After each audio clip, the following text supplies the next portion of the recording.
Praise the Lord Kwa Jesus. tunahitaji hekima. So we need wisdom. Waefeso 1:17. Ephesians chapter 1 verse 17. Waefeso 1:17. Ephesians 1:17.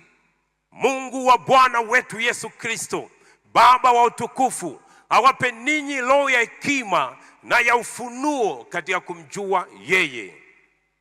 That the God of our Lord Jesus Christ, the Father of glory, may give to you the spirit of wisdom and revelation in the knowledge of him. James 3:17.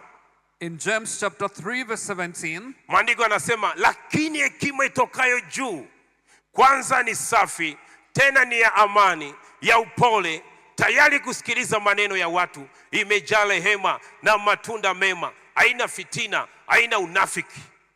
but the wisdom that is from above is first pure, then peaceable, gentle, willing to yield, full of mercy and good fruits, without partiality and without hypocrisy.